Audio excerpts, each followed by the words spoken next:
আল্লাহকে ছেড়ে দিলেন কেন? আল্লাহর সাথে দুশ্মনী কেন? যে ছেলেটা সারাদিন একটা ওয়াক্ত নামাজ পড়ে না, যে বিবি একটা ওয়াক্ত নামাজ পড়ে না, যে মেয়েটা পর্দা করে না, তারে জিজ্ঞাসা করেন না যে মা সবার সাথে সম্পর্ক বজায় রাখো, মালিকের সাথে কেন দুশ্মনী? আল্লাহর লগে কি নারাজি হইলা? আল্লাহর সাথে কি দুশ্মনী? আল্লাহর লগে কেন রাগ করলা? কেন রাগ করলা? এই বাপ, তোমরা যারা সেজদা করো না, তোমরা বলো না বাজান, বলো না। এই দরদি ভাই চিৎকার করে বললাম, তুমি যদি বলো তোমার পায়ে ধরতে, আমি পায়ে ধরতে রাজি। তুমি যদি বলো তোমারে জড়িয়ে ধরে কাঁদতে, আমি কাঁদতে রাজি। তুমি বলো কেন আল্লাহর সাথে রাগ করলা? কেন আল্লাহর সাথে রাগ করলা? কেন আল্লাহর সাথে নারাজ হইলা? কেন সেজদা কপালে জুটলো না?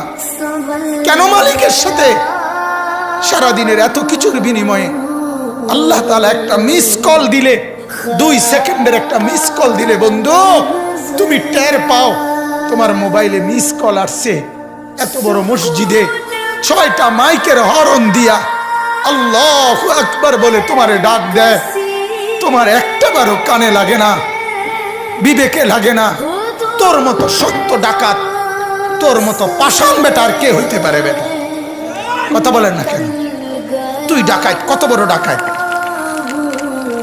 হ্যাঁ, এজন্য ইনশাআল্লাহ আল্লাহকে রাজি করব। বলেন ইনশাআল্লাহ। সেজদা করব তো ইনশাআল্লাহ। যুবকরা তোমরা বলো না ইনশাআল্লাহ। নওজোয়ান তোমাদেরকে বলি, আমার আশা ভরসার স্বপ্ন এই নওজোয়ানদেরকে জাগানো। আমি সারা দিন রাত চাই যুবকরা জেগে উঠুক, কারণ আগামীর পৃথিবী, গোটা বিশ্ব 2 ভাগ হবে।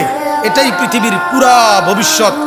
এক ভাগ পুরাপুরি দাজ্জালের অনুসারী কাফের, আরেক ভাগ মাহাদির অনুসারী ইমানদার।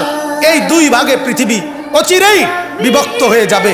তুমি যদি মাহাদির পক্ষে থাকতে না পারো, তুমি যদি দাজ্জালের ধোকায় পড়ে যাও, আল্লাহর কসম ঈমান নিয়ে কবরে যাইতে পারবা না। অতএব আমি তোমার ঈমান চাই, আমি যুবকের ঈমান চাই, আমি যুবকের আখিরাত চাই। আল্লাহ তাআলা আমাদের প্রত্যেককে ঈমান আমলের দৌলত দান করেন, কবুল করেন।